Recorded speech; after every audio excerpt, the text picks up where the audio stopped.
Right, so I am driving right now. I probably shouldn't be doing this, but we just got the new DJI Osmo Pocket 3.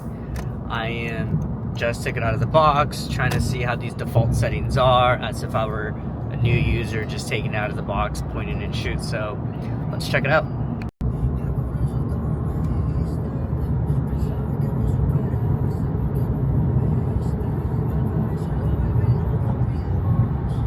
Part of the reason why I got this camera is a couple things. I think its size is by far one of the coolest little things. It's literally no bigger than my iPhone. Secondly is I have a Sony ZV-E10, which I think has been a great camera for my YouTube channel when I do just still shots and it's, you know, put onto a tripod. But what I always had difficulty with the Sony ZV-E10 is when I travel or just when I'm walking with it, the stabilization of the camera, it just is really shaky, and then you have to go ahead and download, you know, a different software and upload it clip by clip, and it's just really time consuming if you want to essentially point and shoot, walk with the camera. And again, it's a great camera. It's actually what I shoot a lot of my YouTube videos with, but I do like to travel, and you know, traveling, one of the things that I want to do is be able to have something that's a little bit smaller to shoot with, right? And so I was doing some research and I saw the DJI Osmo Pocket 3 and I just decided to essentially purchase it. But what's cool is got, you know, one of the main things that I was talking about is the video stabilization. The DJI Pocket 3 comes with its gimbal built in, which is super cool. And if you've ever used a gimbal, you know that it allows you to be able to go ahead and stabilize the video to reduce the shakiness that you see on the outsides and the edges of the clips that you shoot. But the DJI Osmo Pocket 3 has a built-in gimbal that just allows you to essentially be able to reduce the video stabilization that comes with natural videos. So I think it's super cool that this thing was only like $700, $800 with the creator pack, and also with some, you know, warranty on it. And I like it so far. It's really cool. It's super tiny, and it also shoots in 4K. It's got also facial detection, so if I move this way or this way, it should be following me without me even having to move the camera. So if I'm ever by myself walking around, you know, when I'm traveling, this thing will be able to go ahead and essentially follow me. Now, it does also shoot in 4K. It shoots in 24 FPS all the way to 120 frames per second, which allows you to essentially be able to slow down the frames if you want. So we'll see how this camera, you know, essentially holds up to all the other cameras in terms of, you know, like a GoPro or anything like that.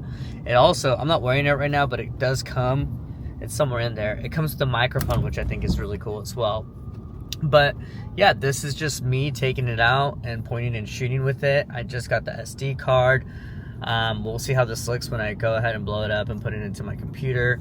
But so far, you know, it looks cool.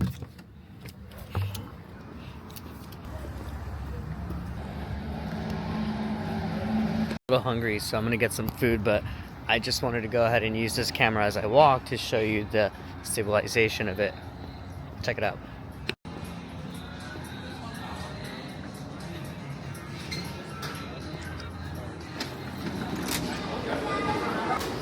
I'm not sure what to get because all these places are not my favorite, but anyways, I'm really just shooting this so you guys can see how stable it is while we walk. There's no shakiness. The gimbal's working perfectly, and it's working great. Unfortunately, we weren't able to get any food, but what's really cool is I was able to run into one of my best friend's parents, and we took a picture. And it's just really good that I haven't seen them in a long time. So, shout out to my boy Andres. I just saw your parents. But now I don't know what to go get to eat. Everything in there was pretty unhealthy. So now we're on a mission to go buy some food. Look at how this looks. I mean, from the screen that I'm seeing, this looks great. It's got really good depth of field, so It's really just focusing on my hands and the steering wheel, a little bit on the, entertainment monitor. But it's also working pretty good on the low light. And as you can see, I'm going over bumps and stuff, and it doesn't feel shaky at all. At least, again, on the display that I'm looking at. So we'll see how this thing works. So far, I'm loving it. It's pretty cool. I got the creator combo. So a couple things that this one comes with that are really impressive for me is an extra battery pack that acts as an extender. Additionally to that, it comes with a tripod, and when you put it all together, it actually allows for you to hold the camera a lot better. It gives you more room and flexibility to be able to hold the camera and get better angles. In addition to that, there is a wide angle that this comes with. I haven't tried it yet. Once I do, I'll show you guys, but it definitely comes with other things. There's like 20 items that it comes with, but to me, those are the ones that stood out, which were the battery pack, the extender, it comes with the protection case as well, and the wide angle lens.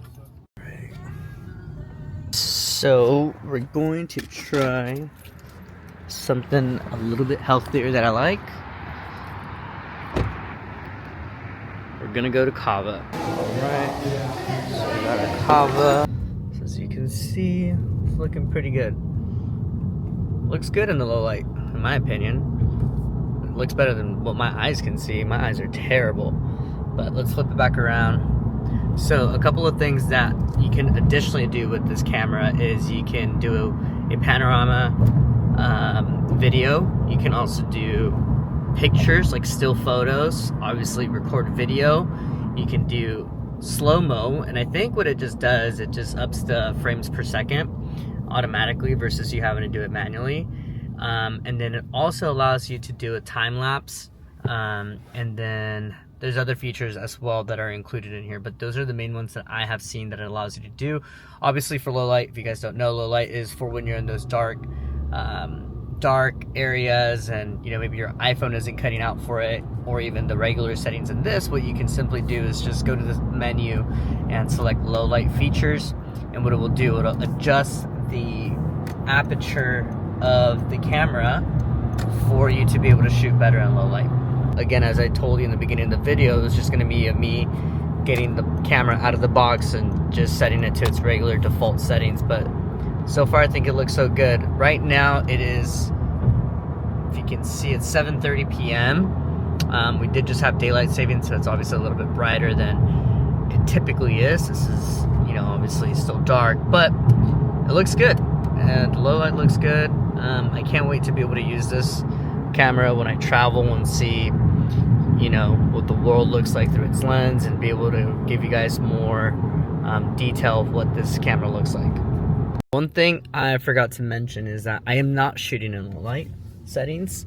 I am just shooting straight out of the default settings. As I mentioned to you, that's what I wanted to do at the very beginning of this video, is just allow for you guys to see what this looks like when you simply just get the camera out of the box and shoot. So we're home now. I'm about to eat some dinner. Maybe I'll show you guys a little bit of what I'm eating. We're home now. I got some kava, which I love. Got me some chicken, veggies, saffron rice, spinach, feta cheese, all that good stuff. The thing I want to show you, if you can see it in this mirror, is my iPhone is literally bigger than this camera. They're about the same size, but my iPhone is a lot bulkier.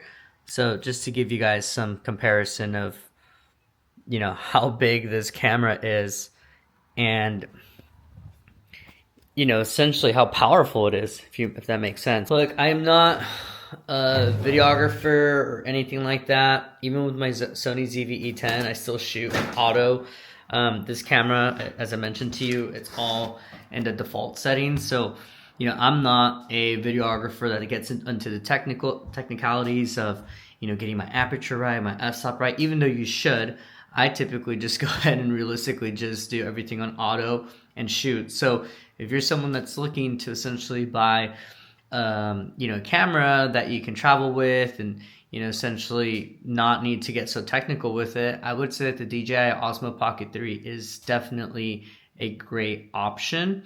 And I would say the second option would just be your phone, right? But I'm gonna have dinner now. I hope you guys enjoyed the video. If you have any questions, feel free to reach out. Would be more than happy to answer anything. And then, hopefully you guys see more videos of me utilizing this camera. Have a good night.